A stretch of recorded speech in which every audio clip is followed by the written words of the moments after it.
자, 이제 문학 3강을 좀 볼 텐데, 문학에서 잠깐만.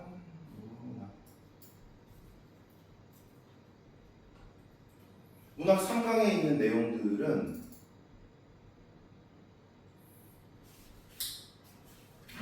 현대시 그리고 현대의 그런 여러 가지 광복 직후의 상황들을 좀 얘기하는 그런 시들, 소설 이런 것들을 확인해 볼 수가 있겠죠. 자, 특히나 잠깐만요. 이 파일이 왜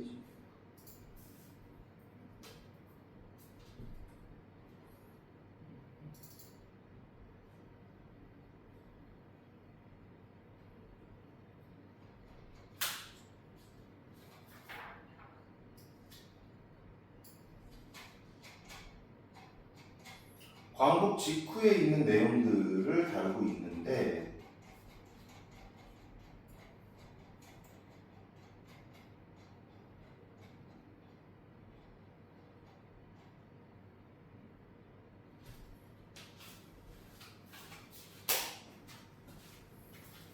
자, 요 내용이죠. 1945년 광복 직후의 사상과 이념의 대립 이렇게 얘기했는데,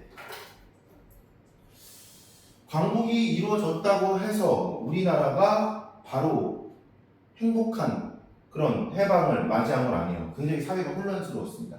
그리고 여기서 사상과 이념의 대립이라고 얘기하는 건 이렇게 냉전 체제를 얘기하는 거죠.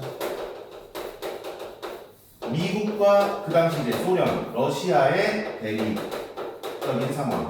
그래서 올림픽도 공산주의 국가들만 따라하기도 하고 막 그랬었어요. 자, 사상과 이념의 대립으로 인한 사회적 혼란 속에서 문학 역시 좌익과 우익으로 문학이 나뉘어지게 된다. 각기 다른 문학의 역할을 강조했다. 이렇게 얘기했습니다. 자, 그러다 보니까 자연스럽게 이건 정치적인 색을 띌 수밖에 없잖아요. 그렇죠? 우리가 지향하는 삶의 방식, 정적인 방식 이런 것들이 목적성 있게 문학에 드러나게 됩니다. 그리고 또 이 시기에 일제강점기 때는 가능하지 못했던 시집들이 다수 발간되고, 그리고 좌익단체, 계급문학을 주도했던 좌익단체, 조선문학과 동맹 같은, 그러니까 좌익단체라고 하면 공산주의 사회주의를 얘기하는 것이죠. 그런 순수문학을, 그리고 또 이제 순수문학을 주도했던 우익단체, 전조선문필가 협회 같은 그러한 움직임들도 문학가들 사이에서 서로 대립적으로 있었다. 이렇게 볼 수가 있겠고요. 계급문학이다. 이런 얘기를 조금 해볼게요. 이제 배경상.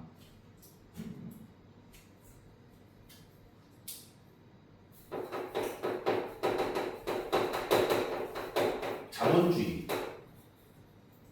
우리 뭐 민주주의 국가이기도 하지만 자본이 중심된 국가이기도 하죠. 이 자본주의라고 하는 거는 근대 사회를 또 통과하는 가장 또 주된 주제 의식이라고 그러니까 이념, 국가의 이념, 사상, 국가의 이념? 자본주의 국가이기도 하니까 어떤 시대를 관통하는 흐름이기도 합니다. 근데 이 자본주의가 활성화가 되다 보니까 문제점들이 생겨요. 그 중에 하나가 뭐냐면 빈부격차예요. 그리고 노동자들이 죽어나가기 시작해요. 그러니까 예를 들면 자본주의를 가능하게 하는 것은 공장제 공업이거든요. 공장을 만들었어. 예전에는 옷을 만들 때 주변에 있는 옷 잘 만드는 사람들이 옷을 만들어줬단 말이야. 나만의 옷을 만들어줬어. 아니면 엄마가 만들어줘. 이런 식이야. 조선사회 같은 경우. 그런데 그게 아니라 공장에서 찍어내는 옷들이 있단 말이죠. 너도 이제 옷 사이즈가 있을 텐데 이 옷 사이즈가 딱 들어맞는 것은 아닐 수도 있죠. 가끔씩 바지가 커가지고 바지를 약간 수선한다든가 그럴 수도 있잖아. 그치? 아니면 어디에서는 L 사이즈인데 어디에서는 X 라지 뭐 이런 사이즈 다를 수가 있잖아요. 사이즈도. 근데 이런 거야. 우리는 이제 공장제 이 어떤 공업에 익숙하고 모든 것들이 이제 물건들을 사고 파는 데 익숙하지만 이전에는 그렇지 않았단 말이죠. 근데 이렇게 되고 나니까 어때? 사람들을 엄청 부려먹는 거야. 그러다 보니까 이런 사람들이 뭘 느끼냐면 인간성, 인간다움에서 벗어난 듯한 감각을 느끼게 되는데 그게 인간 소외인 거예요. 그 영국에 아마 이제 뭐 역사나 이런 것들 배우면 스모그 현상, 스모크가 아니라 스모그 현상 들어본 적 있을 수도 있는데 스모그가 뭐냐면요. 스모크도 아니고 이게 포그하고 스모크하고 결합이 되는 거예요. 이 맞나? 그러니까 매연과 안개가 결합이 되는 거예요. 지금은 흔히 볼 수 있어. 그쵸? 매연과 안개가 결합되어 있는 아주 매캐한 안개. 근데 공장을 하도 돌려내니까 사람들이 호흡기 질환이 엄청 생기는 거야. 뿐만 아니라 그 당시에 영국의 런던의 노동자들, 런던 근처에 있는 공장의 노동자들의 평균 수명이요. 20살이 잘 안 됐어요. 무슨 얘기냐? 3살, 4살, 5살 때부터 쇠 빠지게 일을 하다가 15살 정도에 죽는 거야. 잠도 못 자, 밥도 안 먹여. 그러니까 영양실조와 수면 부족으로 죽어나가는 거야. 아, 이건 잘못됐다. 라는 생각들이 들고 사람들이 자본주의에 대해서 회의감이 드는 거지.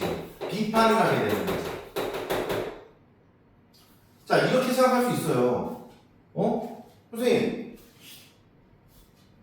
공산주의, 사회주의는 망했잖아요. 맞아요. 근데 왜 이런 사람들이 좌익단체 만들고 계급 문학을 주도합니까? 사회주의를 공부합니까? 그런 것들을 추구합니까? 라고 한다면요. 이런 환경 때문에 그랬던 거지. 아, 이렇게는 못 살겠다. 그러니까 어떻게 하자? 아, 자본주의를 없애버리자. 혹은 변화시켜야 된다는 움직임이 있었던 거죠. 그것의 대안으로 뭘 생각했다? 아, 사회주의, 자본주의 생각했다. 선생님이 사회주의, 공산주의 생각했다. 선생님은 얘기하지만 공산주의, 사회주의는 실패했다고 생각하고 옹호하지 않습니다. 굳이 가르치는 이유는 뭐냐면 이게 시대의 흐름에서 되게 중요한 파트이기 때문에 가르치는 거예요. 자, 이런 거야. 예를 들어서 뒤에도 뭐 얘기 많이 나오니까 칼 마르크스라는 사람이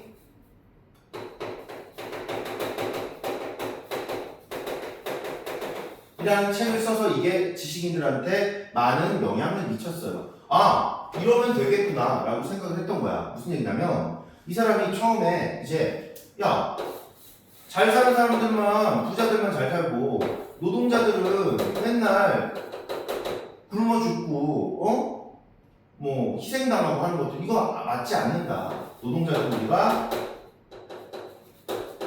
프롤레타리아라고 하고 자본주의 부자들을 부르주아지라고 얘기합니다. 부르주아지 복수형입니다. 자, 근데 소수의 이런 자본가들만 잘 살게 된 게 왜 그럴까라고 탐구를 해본 거야. 그리고 따지다 보니까 이런 거죠. 원시시대 때는 누구 땅, 내 소유 이런 게 없었을 거예요. 그렇죠? 그러면 결과적으로 어떻게 되느냐? 만약에 내가 하나의 돌창을 갖고 있어. 그럼 이 돌창을 내가 손수 돌을 푸개가지고 나무를 피워서 내가 만들었단 말이야? 그럼 이제 이건 내 거가 되는 거지. 그치? 그리고 만약에 땅을 일군다. 내가 노동을 해서 여기다가 씨앗을 뿌리고 씨를 뿌리면 열매가 맺는다는 걸 알아서 내가 열심히 내 동물 주변에서 열심히 땅을 일궜다. 그러면 거기 내 땅이다. 이런 식이 됐겠죠. 그러다 나중에 그런 생산물들이 많아지니까 쌓여 잉여 생산물이 되는 거야. 남는 생산물이 되는 거야. 근데 이런 것들을 이제는 하나의 계급이나 아니면 내가 족적이니까 나한테 넘겨 이렇게 되는 거지. 그치? 그리고 여기서부터 여기까지 내 땅이야라고 하는 건 전쟁이나 아니면 부족 간의 싸움으로 이뤄내는 거죠. 그럼 원래는 어때? 소유라고 하는 게 내가 여기다가 아니면 토지에다가 들인 시간으로 결정이 되는 거 아니야? 즉 다시 얘기하면 노동으로 결정됐던 거야. 소유라고 하는 개념은 원래는. 근데 지금은 어때요? 만약에 내가 공장에서 일을 하는 노동자야. 그런데 내가 열심히 요 물병을 만들었는데 이 물병을 판 돈을 내가 갖지 않아. 누가 가져? 사장이 가져. 공장의 사장이 가져. 이건 불평등한 거 아니냐? 라고 얘기하는 거예요. 선생님이 되게 단순화시켜서 짧게 얘기를 하는 거예요. 근데 이런 것들이 어때? 아, 그래, 맞아. 자본주의는 지금 망가졌어. 그러니까 노동의 생산 시간을 인정해줘야 돼. 만약 그렇지 않는다, 부자들이 우리에게 적절하게 대우를 해주지 않고 돈을 내놓지 않는다 라고 한다면 우리는 혁명을 일으킬 거야. 데모할 거야. 이렇게 얘기하는 게 공산주의 선언, 공산당 선언, 그리고 자본론의 이야기입니다. 근데 이런 것들이 시대에 많은 지식인들에게 영향을 미쳤기 때문에 우리나라도 그러한 거대한 냉전 체제의 흐름 속에서 이 냉전 체제가 결국에 미국, 그러니까 민주주의, 자본주의, 쉽게 얘기하면 소련, 공산주의, 사회주의 이렇게 얘기하는 거 아니겠니? 이런 애들의 대립 속에서 우리도 이렇게 둘로 나눠지게 되고 이러한 것들이 나중에 6.25 전쟁까지도 이어지는 거죠. 미국과 소련이 우리나라의 정치에 개입을 많이 해서 지도자들 중에서 정치적인 지도자 중에서 예를 세워야겠다라고 서로 세운 거예요. 그러면서 자연스럽게 우리나라가 분열되기 시작한 거죠. 자, 그러면 어쨌든 이러한 생각들, 그러니까 우리가 지금 광복 직후의 시의 경향을 파악하기 위해서 약간 이제 역사적인 얘기 그리고 어떤 뭐 사상적인 얘기 이런 것들을 간단하게 얘기했고요. 자, 계급 문학이라고 하는 거 아까 얘기했듯이 무슨 문학이다? 이거 사회주의 문학이다. 이데올로기시다. 이데올로기는 이념이라는 뜻이죠. 사상이라는 뜻이죠. 자본주의를 배격하고 공산주의 이념을 심으려고 하는 정치적인 목적성이 강한 성향을 우리가 사회주의, 계급문학이라고 얘기를 한다. 순수문학이라고 하는 것은 뭐냐? 정치적인 목적, 이데올로기 배제한다. 순수한 민족시다. 민족에 관련된 아름다움을 노래한다. 그래서 계급문학에 대응하는 그런 움직임들이 있었다 정도로 알아주시면 되겠고요. 유고시집이라고 하는 건 죽고 난 다음에 시인들의 시를 모아가지고 시집을 발간하는 걸 얘기한다. 자, 육사 시집, 윤동주의 하늘과 바람과 별과 시 이런 것들이 발간됐다. 윤동주는요 살아생전에 자신의 시집을 낸 적이 없었어요. 그러니까 죽고 난 다음에 그 친구들이나 동료들이 시집을 만들어 준 거예요. 자, 그다음에 청록파는 어떤 사람들이냐? 조지훈, 박목월, 박두진이 초기의 시를 모아서 얘네들이 약간 예술가 크루 같은 거야. 지네들끼리 힙합 크루처럼 예술가 크루를 만든 거야. 그래서 청록집이라고 하는 책을 발간하고 동인지를 발간하고 거기에서 동양적인 자연관 그리고 생명을 좀 높이 평가하는 추구하는 생명력을 추구하는 그런 시들을 많이 썼다라고 해서 청록파라고 얘기를 합니다. 생명파, 생명 현상에 대한 시적 가치를 표현했던 많은 사람들이 있었다. 자, 그 다음에 50년대 시의 경향으로 한번 가보도록 할게요. 50년대 시의 경향. 자, 50년대는 6.25 전쟁이 일어났습니다. 당연히 문학에도 큰 영향을 미쳤겠다. 지금 우리가 바라보고 있는 것은 뭐냐면 광복 이후에 현대 문학들의 사조를 바라보고 있는 거예요. 문학 사조라고 하는 건 뭐냐? 문학의 스타일이에요. 근데 당연히 어때? 현실 세계와 영향이 있을 수밖에 없죠. 지금 예를 들어서 이런 거야. 우리 이 학생들은 코로나 시기 이후에 지금 아마 성인이 되겠죠. 그렇죠? 코로나를 겪었잖아. 알게 모르게 유치원 때라든지 중학교 때라든지 겪었을 거 아니야. 그 밑에든 여러분들이. 그러다 보니까 지금의 문학은 어때요? 다분히 더 개인화되어 있고 옛날보다. 옛날에는 모여서 하는 것들이 많았는데 지금은 여러분들 세대들은 더 개인화됐잖아. 그리고 수학여행도 제대로 안 가는 케이스도 많이 있었잖아. 그전에는. 그치? 그런 것들이 영향을 당연히 여러분들의 머릿속에 영향을 미치겠죠. 그쵸? 그러니까 예전의 세대들과는 아마 문화적으로 혹은 정신적으로 더 많은 거리감이 생길 수도 있습니다. 당연히 어때? 만약에 글을 쓰는 사람이다, 내가 무언가 웹툰을 그린다, 영화를 만든다 하면 당연히 그런 것들도 영향을 더 미치겠죠. 마찬가지야. 역사에 영향을 미치지 않을 수가 없다는 거예요. 6.25 전쟁의 상처가 문학에도 큰 영향을 미쳤다. 그러면 시에도 6.25 전쟁을 직접적으로 형성한 시가 늘어났고 당연히 6.25 전쟁을 배경으로 하는 시들이 있었고 전후 그러니까 전쟁 이후에 비참한 현실과 불안 의식을 모더니즘적인 기법으로 형상화한 모더니즘 시가 창작되었다. 이 모더니즘이라고 하는 건 근대적인 어떤 속성을 갖고 있는 여러 시어들, 근대성, 근대적인 소재나 아니면 근대성 중심의 시라고 얘기할 수가 있겠습니다. 자, 크게는 두 가지로 얘기할 수가 있을 것 같은데요. 도시를 좀 얘기하거나 도시 속에 인간을 얘기하는 것, 도시 문명을 비판하는 것들, 뭐 비극적으로, 사실적으로 그런 애들, 도시 문명을 좀 비판하는, 그리고 아까 얘기했던 인간 소외를 얘기하는 그러한 작품들이 더 많이 생겨났다라고 볼 수가 있겠습니다.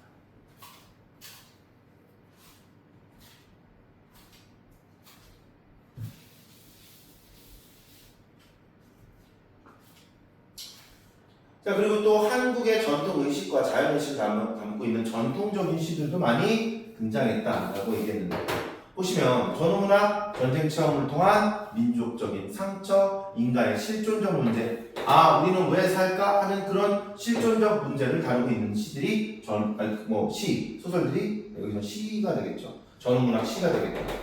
모더니즘 시는 도시적 감각으로 전쟁의 비극성을 고발하고 문명에 대한 비판을 다루는 시다. 자, 서정주, 박목월, 박두진, 박재상 이런 사람들은 순수 서정시를 썼는데 여기에 민족적인, 전통적인 그런 소재들을 한국의 전통 의식, 한국인의 전통 의식이라든가 자연 의식 이런 것들을 바탕으로 한 아름다움을 노래한 시를 순수 서정시, 민족시 이렇게 얘기할 수가 있겠다. 넘겨보시고요.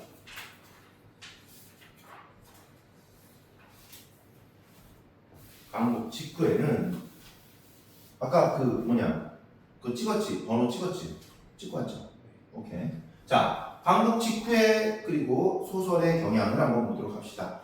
소설 같은 경우는 어땠느냐? 사상과 이념의 대립으로 인한 사회적 혼란을 표현한 것들이 좀 많이 있겠죠. 광복 직후에 혼란한 사회상을 형상화하거나 아니면 잃어버렸던 고향으로 회귀를 하는 작품들, 일제시대 지식인의 태도에 대해서 반성하는 내용들.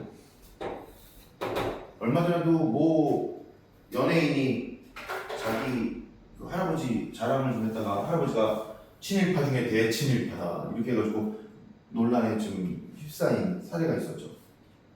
근데 확실히 지금까지 대대손손 부자인 사람들은 친일파였던 가능성이 높아요. 그게 왜 그러냐면 우리나라는 그 광복 이후에 친일파나 아니면 그러니까 국가적인 어떤 그런 조선시대의 전복을 꾀했던 사람들, 배신자들을 처단하지 않았어요. 처단하지 못했습니다. 왜냐하면 광복 직후에 나라가 혼란하게 됐는데 갑자기 또 어떻게 보면 6.25가 터졌죠. 그쵸? 근데 6.25가 터지다 보니까 어떻게 되냐면 기존에 어쨌든 공무적인 일을 했던, 그러니까 공적인 업무를 했던 군인들이나 경찰들을 그대로 수용을 해요. 왜? 일할 사람이 없으니까. 갑자기 또 업무를 맡길 수가 없잖아. 그래서 예전에는 친일파였는데 지금 떵떵거리면서 잘 사는 사람들 되게 많아요. 그리고 그것의 수혜, 6.25 전쟁의 수혜는 누가 받았냐? 일본이 받았습니다. 왜냐면 갑자기 전쟁을 치러야 되잖아. 근데 일본 어쨌든 항복을 했단 말이야? 미국 편이야. 일본에 미군 기지도 있고요. 원래는 미국은 일본을 어느 정도 자기네들이 대신 다스리면서 일본을 동아시아의 스위스처럼 이렇게 목축업, 낙농업, 우유 만들고 이런 것들을 하려고 그랬어요. 근데 어때?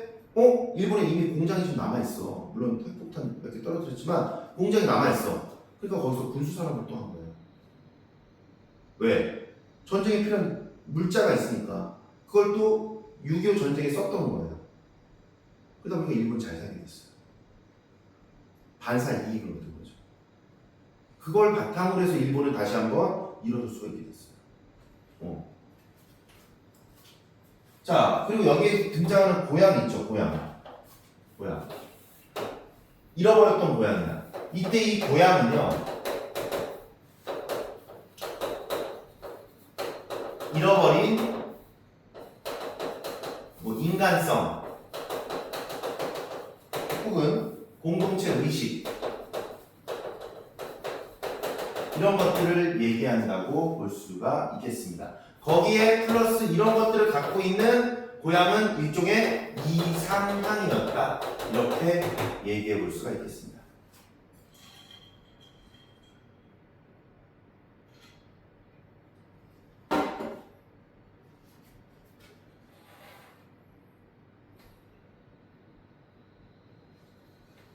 이런 거예요. 일제강점기가 되니까 근대화가 같이 일어나게 됩니다.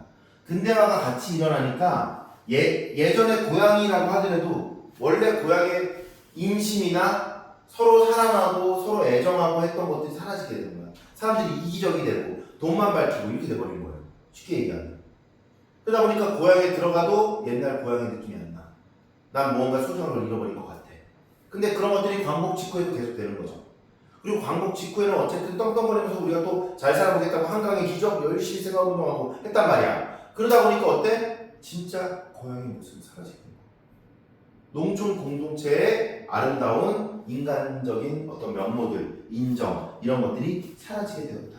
이렇게 볼 수가 있겠습니다.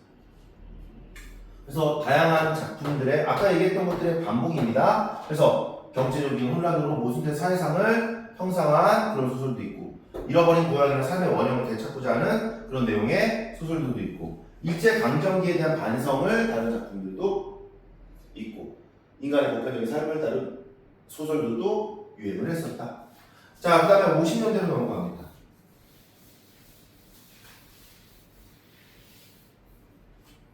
(6.25) 전쟁의 체험은 인간의 본질과 삶에 대한 깊은 회의를 불러왔다. 회의라고 하는 건 후회 반성을 얘기합니다.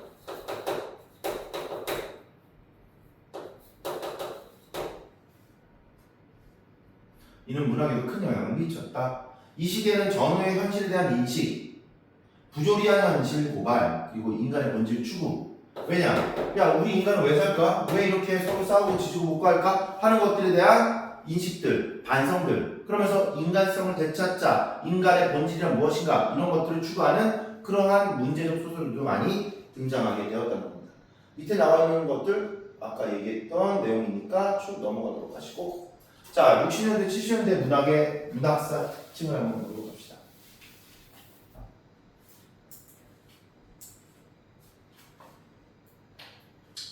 자, 60년대부터 시작된 산업화, 도시화 이런 것들이 70년대에 이르러서는 본격적으로 진행됐다. 자, 그러다 보니까 우리는 굉장히 비약적으로 빨리 발전한 정말 세계에서 유례를 찾아볼 수 없을 정도로 경제 발전을 이룬 국가 중에 한 국가예요. 아마 그냥 최고로 빠를 거예요. 이렇게 발전하고 이렇게 눈부시게 성장한 국가는 별로 없을 겁니다. 몇 안 돼요. 그중 최고입니다. 다들 미쳤다고 그래요. 일본은 아까 얘기했던 6.25의 반산 이익이라도 받았지. 우린 그런 적이 없어요. 근데 정말 쎄빠지게 고생해서 이뤄낸 기적 같은 경제적 성장이 있었고 산업화, 도시화를 이뤄냈는데 문제는 뭐냐? 그러다 보니까 물질주의가 사회 전반에 널리 퍼지고 공동체 사회가 붕괴되고 인구가 도시로 과밀도 집중돼서 도시 빈민이 늘어나게 됩니다. 사회 문제가 굉장히 불거지는 거예요. 많이 발생합니다. 그러다 보니까 현실에서의 문제점들이 많이 있으니 그런 것들에 대해서 우리가 참여해서 무언가를 바꿔보자 라고 하는 현실 참여적인 사회 참여적인 문학과 순수하게 아름다움을 추구하는 문학, 순수문학, 블루 문학이 나뉘어지게 됩니다. 자, 아까 얘기했던 모더니즘 시 그리고 전통적인 서정시 이런 것들이 순수문학이라고 한다면 참여문학이라고 하는 것들은 현실에서의 문제점들을 고발하고 현실 사회 문제에 참여를 독려하는 그러한 문학이라고 얘기할 수가 있는데 산업화로 인해서 농촌 공동체가 무너져간다. 도시 변들에서 소외된 삶을 살아가고 있다. 그리고 노동 문제 이런 것들이 만연하다 이런 것들에 대한 문제 의식을 얘기하고요. 그리고 통일에 대한 문제 의식들도 소설에서 시에서 많이 발견하고 있겠다. 자, 그러면 밑에 보시면요. 자, 민주주의는 사실 그러니까 처음 하다 보니까 민주주의에 대한 오해들도 있고 사실 처음부터 민주주의가 잘 발현되지 않을 수도 있습니다. 왜냐하면 사회에 이 사람들이 민주주의를 정말 정의롭게 딱딱 이루려고 한다기보다 정치 세력들이 야, 한 번 더 할까? 한 번 더 할까? 하면서 자연스럽게 편법이나 아니면 법을 바꿔가지고 불법적인 일들을 벌이면서 독재 정권을 옹호하고 독재 정권을 실현하는 그런 케이스들이 초창기부터 있었습니다. 4.19 혁명은 그런 것들에 대한 문제의식을 제기하는 혁명이라고 볼 수가 있겠죠. 그래서 야, 너네들 왜 계속 해먹느냐? 왜 2대, 3대 계속 해먹는 이유가 뭐냐? 하면서 4.19 혁명을 일으키고 시민들이 이후에는 또 군사독재 정권들이 들어서는데 이런 것들에서 민주화를 울부짖었던 그런 강렬한 시민들의 열망이 있었고 그런 것들이 시와 소설에서 이렇게 대두되기 시작했다. 김수영의 풀이라든지 김지아의 탈을 목마음으로 5점, 신동영의 껍데기는 가라. 이때 껍데기는 가짜 민주주의를 얘기합니다. 이런 것들 그리고 뭐 이청준, 황소영의 소설들도 있었다. 이 정도로 얘기해 주시면 되겠고 그 뒤에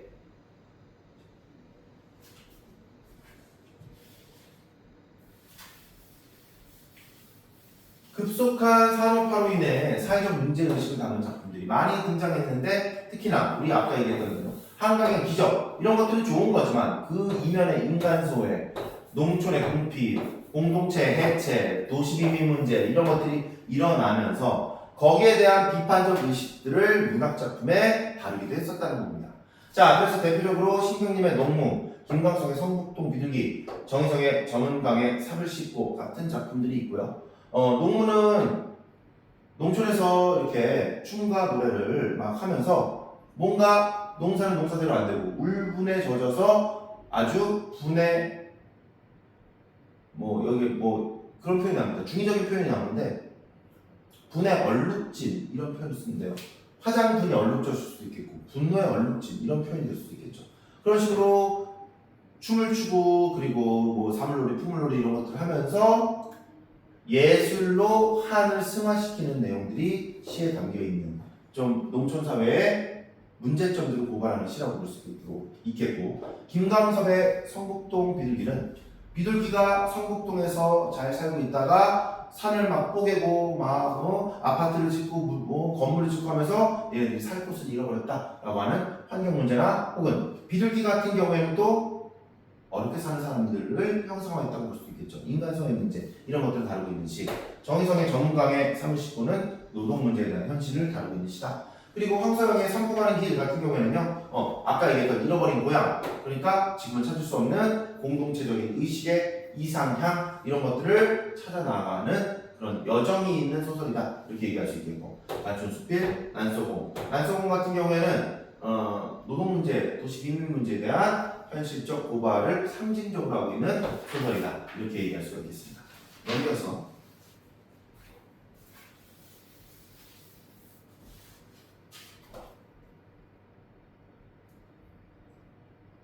3번 민족의 비극과 문단이 아니라 분단 현실에 대한 심화에 대한 인식이 나온다. 그리고 이전의 문학과는 달리 분단의 원인과 치유 방안에 대한 새로운 인식들을 불러일으키는 여러 가지 소설들이 있었다. 시, 소설 이렇게 나와 있는데 이 중에서 장마, 광장 이런 것들은 좀 많이 나옵니다. 장마 같은 경우에는 외할머니, 친할머니가 서로 외삼촌 그리고 작은 삼촌, 그러니까 작은 아버지가 서로 다른 이념을 갖고 있었어. 그래서 그런 것들을 대립하는 환경들을 얘기하는 소설인 거야. 광장은 내가 북한에도 가보고 남한에도 가봤는데 둘 다 별로더라 하면서 마지막에는 자기 처자식도 잃고 해서 뭔가 이 어떤 고독감과 우울을 참을 수 없는 사람이 자살하는 내용입니다. 그런데 비극적이지만 상징주의적으로 쓴 그런 면모들이 있기 때문에 소설 문제로 좀 딱 또 자주 등장하는 그러한 분단에 대한 분단의 의식에 대한 그런 비판적 의식이 있는 소설이라고 얘기할 수가 있겠습니다. 자, 그러면 오른쪽으로 넘겨 보시면 여기 시가 하나 나오는데 제목이 뭐예요? 적군의 묘지 앞에서 이렇게 돼 있죠. 자, 보도록 하겠습니다. 자, 5호 여기 줄지어 누워있는 넋들은 영혼 얘기하는 거죠. 눈을 감지 못했대요. 이것의 속 의미가 뭘까? 아, 그러면 이거 억울하게 죽었다. 한이 있다. 이런 얘기죠.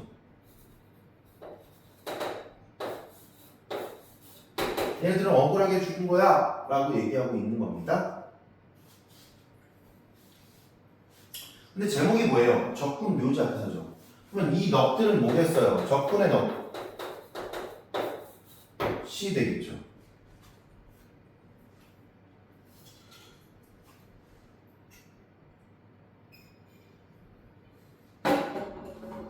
자, 계속 볼게요. 어제까지 너희들의 목숨을 겨눠. 그래, 총으로 겨눴어. 방아쇠를 당기던 우리의 그 손으로. 우리라고 하면 우리는 아군이겠죠, 그쵸? 그쵸? 화자가 여기에 포함이 된다고 볼 수가 있겠죠? 썩어 무너진 살덩이와 뼈를 추려서 너네들의 시체를 추려서 그래도 양지바는 둠에 산이에요. 양지, 햇빛이 쨍쨍한 그런 햇빛이 있는 땅이에요.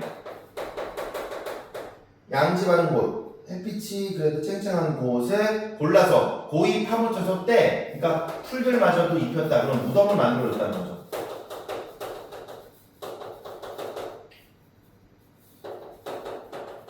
무덤을 만들어줬어. 그럼 뭐야? 적군의 묘지를 손수 꾸며준 거예요.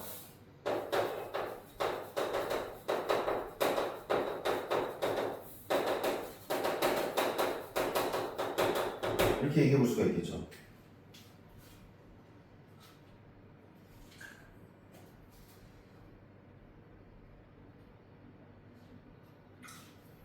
그럼 봐봐. 만약에 내가 전쟁의 철천지 원수 같은 애들이면 굳이 무덤을 만들어주나? 아니죠.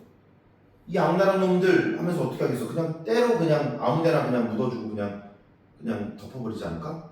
생매장까지는 아니더라도 시신을 그냥 아무렇게나 매장하지 않을까? 굳이 무덤까지 만들어줬다라고 하는 건요, 이 사람들이 보통 사람들이 아닌 거죠. 그쵸? 자, 봐봐. 그럼 뭘까? 한번 짐작해보자. 우리 이 시를 왜 배우냐라고 한다면요, 우리 앞에서 얘기했던 문학 사조들과 연관이 있겠죠. 그럼 여기는 어떠한 싸움, 어떠한 적군들을 맞이했을까? 일제강점기일까? 그러면 6.25야. 6.25니까 너나 나나 한민족이잖아. 그러니까 이렇게 돌고 오는 거죠. 좋아요. 그런 거예요. 자, 봐봐. 죽음은 이렇듯 미움보다 사랑보다 더 너그럽다. 그러면 죽음 앞에서는 미움도 사랑도 다 쓸모없는 게 돼버린다는 거야. 그치? 자, 이곳에서 나와 너희들의 넋들이 돌아가야 될 고향 땅은 30리면 가로막히고, 여기에서 아까 얘기했던 선생님의 질문, 그것은 사실 우리 앞에 나와 있는 배경 지식을 통한 질문이었잖아요. 그런데 여기 봐봐. 30리면 가로막힌다 라고 한다는 거 얼마 안 되는 거리란 말이에요. 그러면 30리면 가로막히고, 이거 뭘 얘기하려고 했어? 여기서 우리는 추론해낼 수 있죠. 아, 이거 38선이고. 그쵸? 38선 얘기하는 거구나.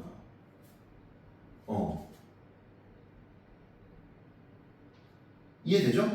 이렇게 추론해 볼 수 있겠죠? 가로막혔다고 그랬죠. 무주공산의 정막만이 청만근 나의 가슴을 억누르는데, 이렇게 얘기했습니다. 무주공산은요, 주인이 없는 빈 산이에요.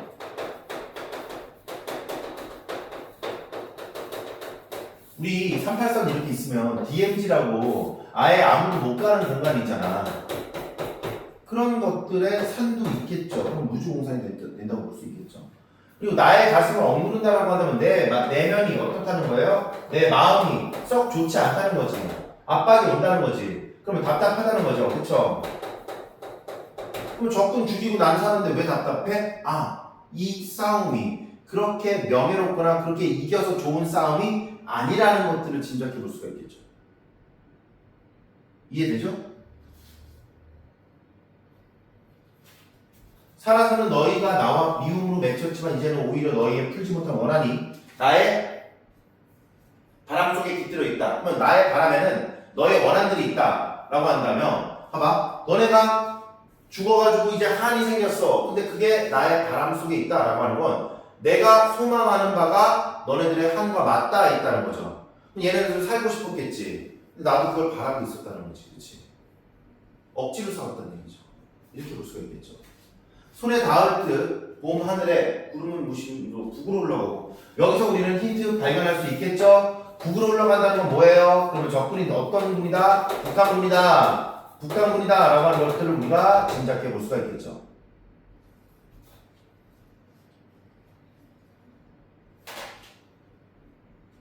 어디서 들려오는 포성 몇 발? 그러면 아직도 전쟁이 끝나지 않았다. 나는 그만 이 은원의 무덤에서, 원망의 무덤에서 목 놓아버린다, 울어버린다 하면서 슬픔, 애환 이런 것들을 다시 한번 강조하고 있습니다. 자, 그러면 이 시는 아까 얘기했듯이 어때? 그래, 북한군과 내가 전투를 벌이고 그의 묘지를 꾸며주면서 안쓰러움, 한탄, 그리고 애달픔을 느끼는 그런 시라고 볼 수가 있겠죠. 자, 문제 한번 풀어보도록 합시다. 잠깐 문제 한번 풀어봅시다.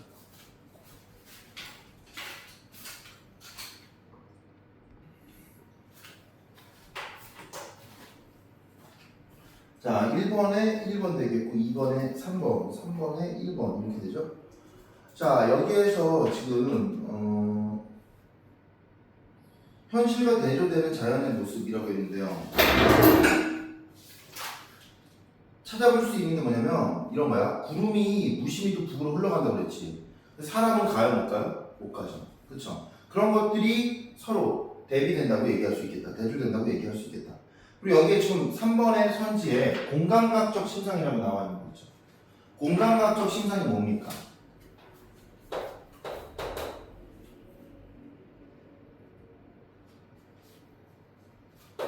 얘라도 한번 들어봐. 응? 볼 수 있는 거는 시각적 심상이지. 뭐 예를 들어서 푸른 종소리 이런 식으로 내야 돼. 자, 얘는 시각적인데 얘는 청각적이죠. 원래는 종소리는 청각적인 거죠. 근데 청각을 어떻게 시각화한 거죠. 그쵸? 자, 봐봐. 공감각적 심상이라고 하는 건 뭐냐면, 공감각적 심상은 시에서 얘기를 하는 건데 한 감각에서 다른 감각으로 전이 되는 표현을 얘기합니다. 옮겨지는 표현을 얘기합니다.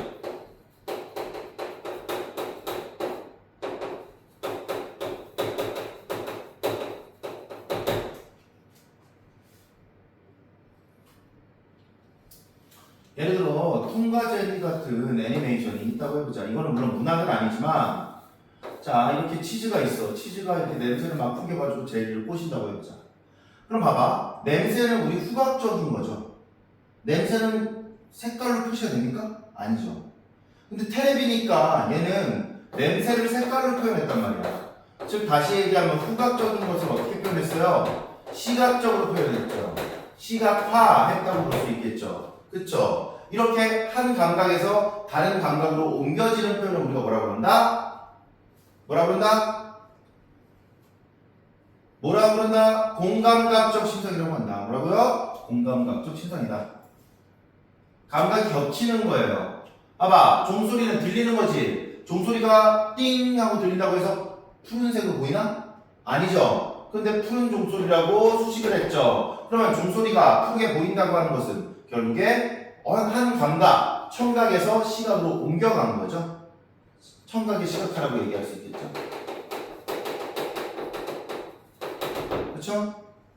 물론 여기에 있는 치즈, 냄새가 눈으로 보인다 하는 것들은 애니메이션에서 얘기가 나온 것이겠지만, 선생님이 이해를 돕기 위해서 뭐 문학이 아닌 예를 한번 제시를 한 거예요. 이런 식으로 한 감각에서 다른 감각으로 옮겨져야 되는데 그런 것들이 안 나와 있습니다. 그리고 이것과는 별개로 우리 이렇게 표현하는 것들이 있는데 뭐냐? 복합 감각적 심상이라는 겁니다. 복합 감각적 심상이라고 하는 건 한 감각과 또 다른 감각 이런 것들이 여러 감각들을 늘어놓는 거예요.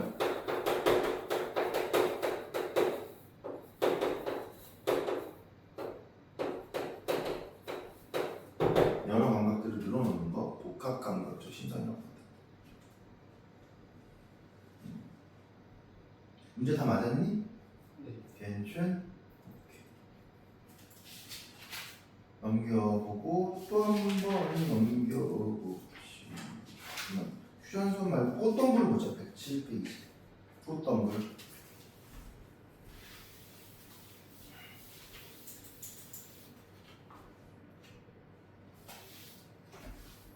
꽃동굴 정도만 설명을 좀 하고 잠깐 쉬었다 가겠습니다. 우리 도시락과 수업이니까 한 1시간 15분 정도 하고 잠깐 쉬었다가 또 하고 이런 식으로 진행할게요. 자, 요 시를 보면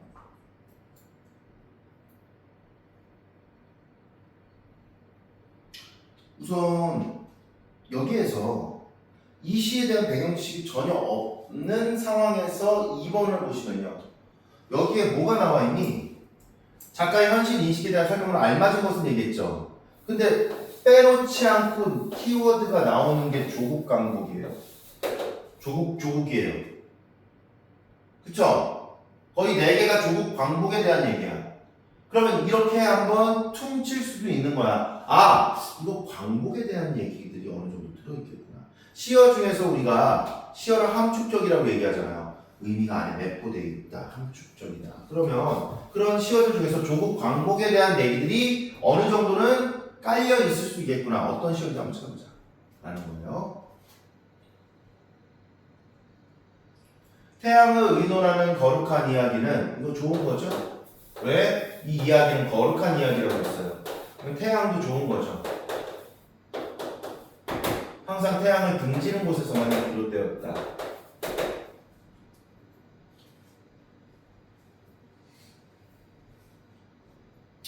달빛이 흡사 비올 때 쏟아지는 밤에도 우리는 헐어진 성터를 헤매면서 언제 참으로 우리 아들의 오롯한 태양을 모시겠냐고. 그럼 이게 소망이 되겠죠. 그럼 태양은 아까 얘기했던 광복으로도 칠 수 있겠다라고 짐작을 해볼 수 있겠죠. 절대적인 건 아닐 수도 있습니다. 그쵸? 왜? 우리가 지레짐작하는 것이니까. 근데 선생님이 여러분들에게 꼭 강조하고 싶은 건 뭐냐면 내가 배경 지식으로 깔고 이미 알고 있는 시만 등장하지는 않을 거기 때문에 한번 그래? 이거 광복인가?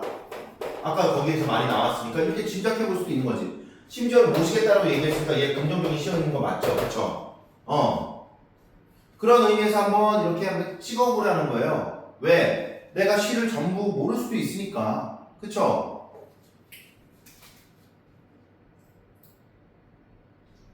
가슴을 쥐어뜯으면 이야기하면 가슴을 쥐어뜯지 않았냐. 근데 이렇게 한번 생각해보자. 시에서 아니 이게 몇 번씩 나와? 그치? 너무 많이 나와. 그러면 별것도 아닌데 이렇게 너무 많이 나온다는 걸 강조한다는 거야. 의미 강조하는 거야.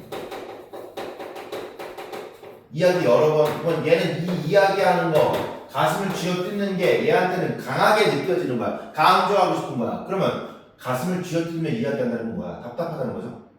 그렇죠? 그러면 얘가 소망하는 건 태양을 모시는 거야. 이게 소망이야. 화자의 소망이야. 이거 이해하는 거 어렵지 않죠?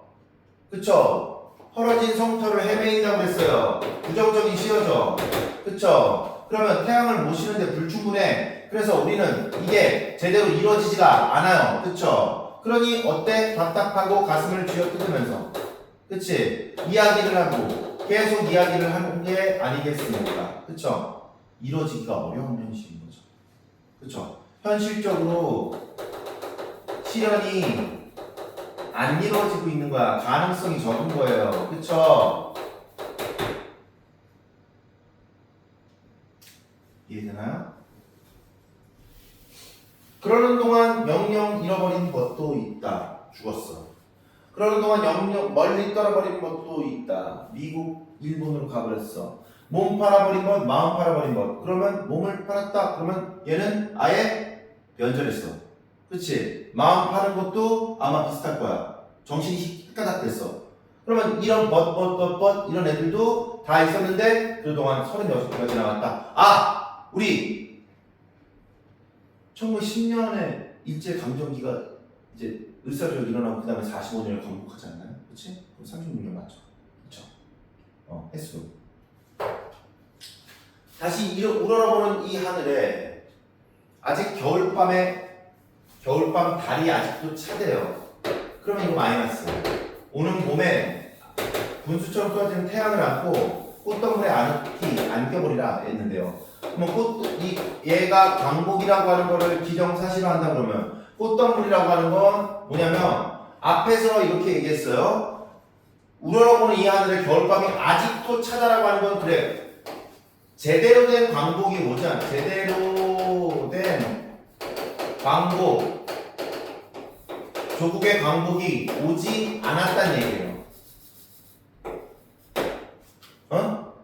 그랬을 때 그럼 뭐야? 일제강점기 이후에 6.25 터졌잖아. 그치? 사회가 혼란해지고 6.25 터졌잖아요. 그럼 뭐야? 진정한 광복이 아니지. 한 조국으로서의 그 통일된 광복이 아니죠. 그러면 이후에 오는 봄, 그러면 이 오는 봄은 통일된 진정한 조국이라고 얘기할 수 있겠고 그때 꽃덩굴을 누릴 수가 있겠죠. 그쵸? 그렇게 해석을 하면 이 시는 풀기에 용이할 겁니다. 자, 그러면 여기까지 잠깐 끊었다가 가고 다시 문제 풀고 진행하도록 할게요.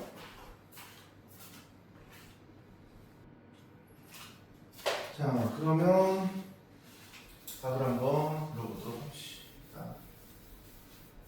1번에 5번, 2번에 4번, 3번에 5번, 4번에 5번. 1번 정도? 이 시대의 설명을 적절하지 않은 것은 했는데 자아성찰적인 태도라고 하는 건요 자기 자신에 대한 반성들이 있어야 돼요. 근데 1번 이미지의 대립 태양과 달빛이라든가 아니면 겨울밤의 달이라든가 이런 것들 상징적 시어 물론 있죠? 그렇죠? 광복 같은 것들 태양으로 얘기했죠. 태양을 등졌다 라고 하는 건 일제강점기로 우리가 생각해 볼 수가 있겠죠. 미래에 대한 소망, 꽃덩굴에 안겨보고 싶다. 앞으로 이러한 때가 되면. 자, 그 다음에 반복해서 운율 형성하고 있는 것들, 그러는 동안에 이런 것을 잃어버렸고, 그러는 동안에 이런 식으로 문장 구조가 유사하다 보니까 운율 형성한다고 볼 수 있겠죠. 그래서 답은 5번입니다. 나머지 잘 풀었고요. 113페이지로 한번 넘어가 봅시다.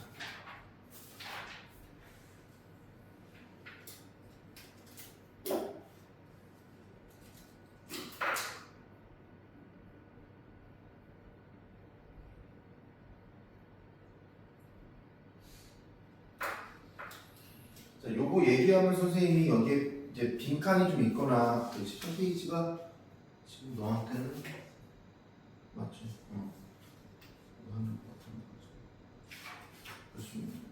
3번에 보면은 3번 밑에 좀 빈칸이 좀 많이 있죠?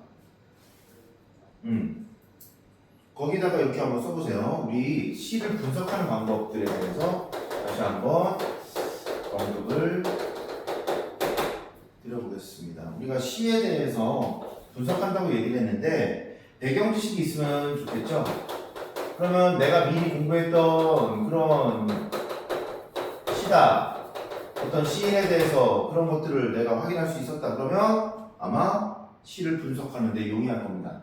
왜 분석이라는 표현을 쓰냐면 우리가 시의 함축적인 의미를 파악하고 얘 속뜻을 해석해야 되는 그러한 상황들이 생기기 때문에 그렇습니다. 자, 그 다음에 우리가 첫 번째로 볼 건 제목입니다. 제목을 보면 우리가 뭘 할 수 있냐면 중심 소재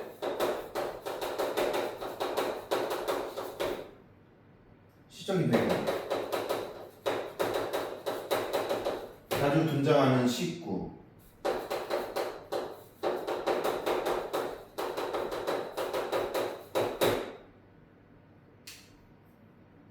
당연히 반복되면 두 가지 효과를 가질 수가 있는데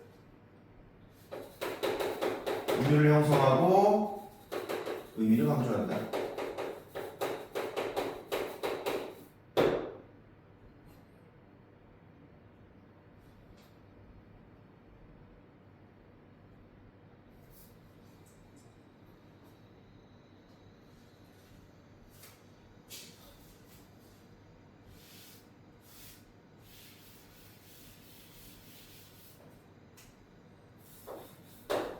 2번 화자를 찾다.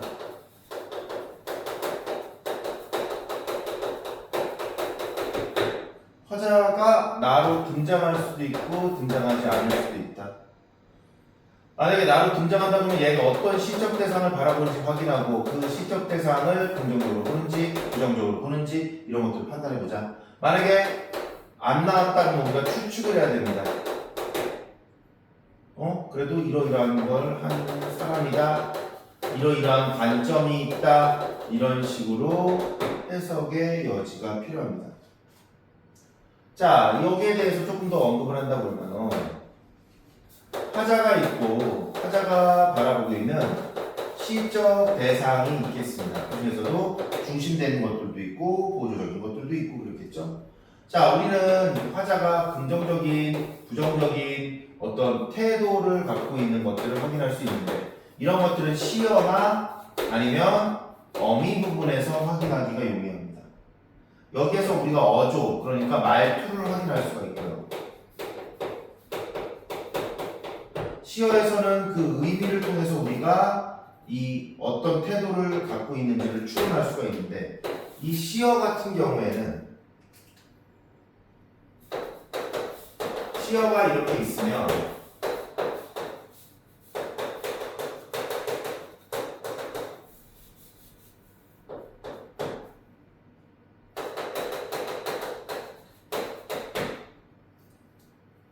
수식어구에서 수식을 하거나 서술구에서 이렇게 얘기했을 때 이 시어가 안 맞을 때가 있어요.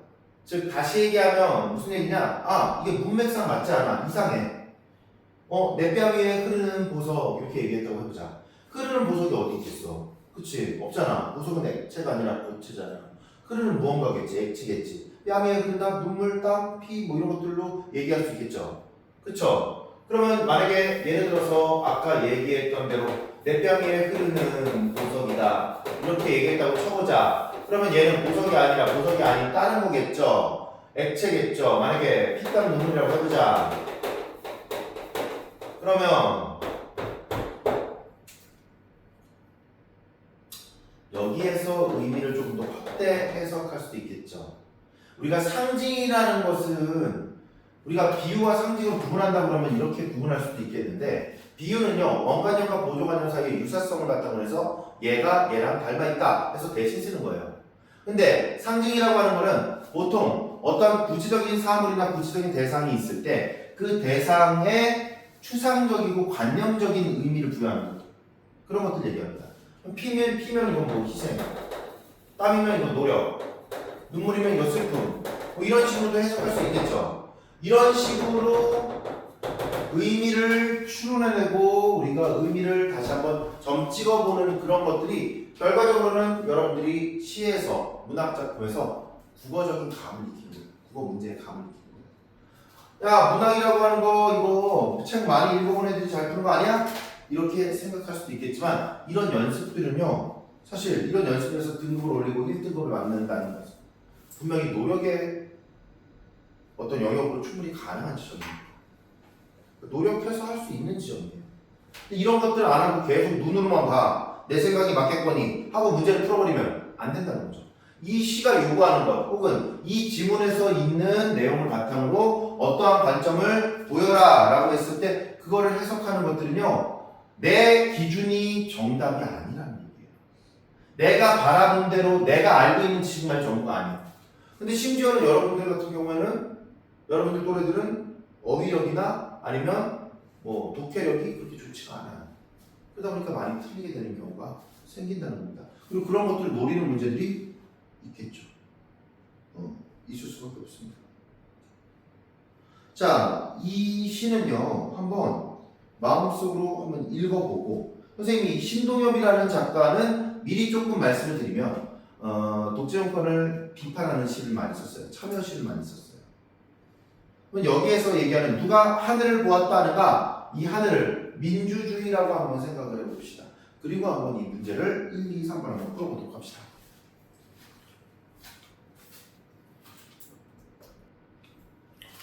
자, 그럼 답을 한번 매겨볼까요? 5번, 5번, 3번 이렇게 되겠죠? 5번, 5번, 3번.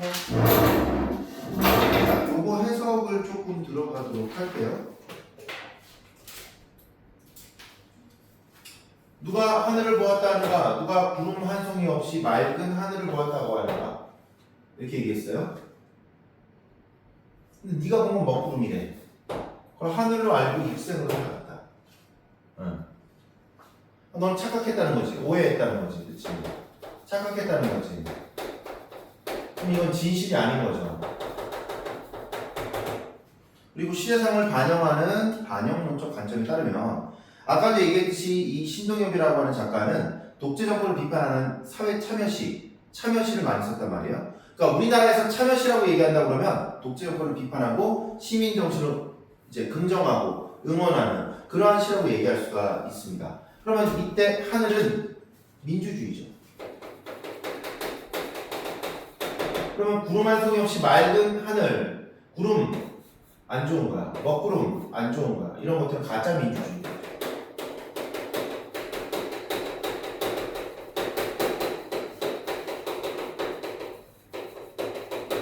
독재를 보는 거죠.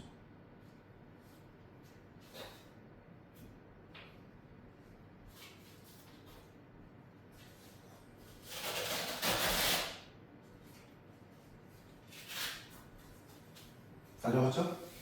그걸 하늘로 알고 너는 착각하면서 살아왔다라는 거예요. 자, 계속 보면 닦아라 사람들아 네 마음속 구름을 이렇게 얘기했어요. 아 미안. 네가 본 건 지붕을 덮은 쇠양아리. 네가 본 건 지붕을 덮은 쇠양아리. 그걸 일생으로 살아왔다. 그럼 쇠양아리 우리가 이제 또 여기서 확인할 수 있는 게 뭐냐면 문장 구조, 통사 구조가 비슷하면 쇠양아리랑 아까 얘기했던 먹구름 똑같은 거죠. 그쵸? 그걸 일생으로 알고 살아왔다. 쇠양아리도 마찬가지로 네가 잘못 보고 있는 하늘을 덮은 무언가 안 좋은 것, 즉 가짜 민주주의, 독재 정권 이렇게 얘기할 수가 있는 거죠. 닦아라 사람들아, 네 마음속 구름. 그럼 봐봐. 이렇게 수식이 돼 있을 때 네 마음속에 있는 구름이라고 하면 이 구름은 마음에 관련된 거겠죠. 근데 아까 안 좋은 거라고 닦아라 이렇게 얘기했죠.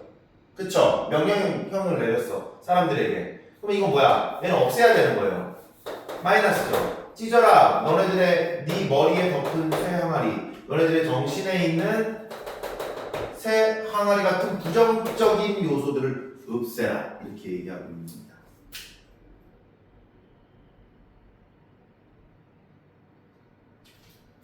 자, 당연히 이런 것들은 뭐야? 아까 얘기한 대로 독재 정권, 그러니까 잘못된 민주주의 이렇게 얘기할 수가 있겠다. 자, 아침 저녁으로 네 마음속에 구름을 닫고 티 없이 영원의 맑은 하늘을 볼 수 있는 사람은 외경. 외경은 거꾸로 하면 경외. 그러니까 외경, 경외라고 하는 건 존경한다는 거예요. 두려워하고 어려워하고 존경하는 거예요.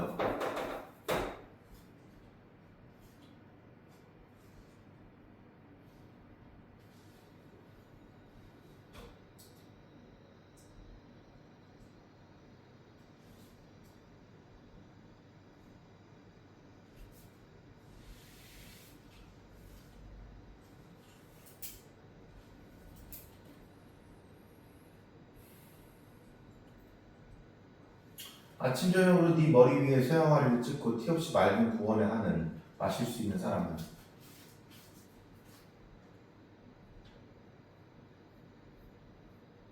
연민을 알리라. 남들 불쌍하게 여기고 알리라. 그러면 뭐냐면 니네들이 아까 얘기했던 독재 정권, 쇠항아리, 먹구름 이런 것들을 찍고 제대로 된 하늘을 본다고 한다면 너네들은 외경과 연민을 알 것이라고 얘기했죠. 이거를 선생님이 좀 이해하기 쉽게 좀 그러니까 시인이 의도한 바는 또 아닐 수도 있겠지만 예를 들어서 이해하기 쉽게 한번 언급을 하자면 이런 거야. 독재 정권 아래에서는 사실 자유로움도 없고 그리고 너무나 좀 부조리한 측면들이 많은 거예요. 예를 들면 외국인들이 우리나라 와가지고 되게 신기해하는 게 뭐냐면 12시가 넘었는데 사람들이 그냥 술 먹고 다니고 그냥 위험한 것도 없어. 너무 좋아. 그런데 예전에는 12시 넘으면 집 아래만 있어야 됐어. 나다니지 못했어요. 그것도 좀 별로죠. 지금 있는 세상하고 다른 어떤 환경이죠. 그리고 이런 거죠. 독재 정권 하에 이것이 민주주의라고 믿는 사람들은요, 당연히 어떤 사람들이 왜 이렇게 독재 정권을 타파하려고 하는지 거기에 대한 존경심도 없을 것이고, 그리고 학생운동하다가 얘가 고문받아서 죽었어요. 거기에 대한 연민도 없겠죠. 그렇죠? 선생님이 그렇게 단순하게 얘기를 했는데 그러니까 이런 거지. 야, 왜 그렇게 남들이 시키지도 않은 짓을 해? 왜 그렇게 학생운동하거나 시민운동을 해가지고 굳이 이렇게 잘 살고 있는데 굳이 거기다가 비판을 하고 들이대밀고 데모를 해? 라고 얘기하는 사람들도 있었을 거예요. 그쵸? 그리고 내 자식이 예를 들어서 학생운동한다. 어디에 뭐 데모하러 간다. 그럼 부모들이 말리겠죠, 당연히. 왜? 죽을까? 그렇겠죠.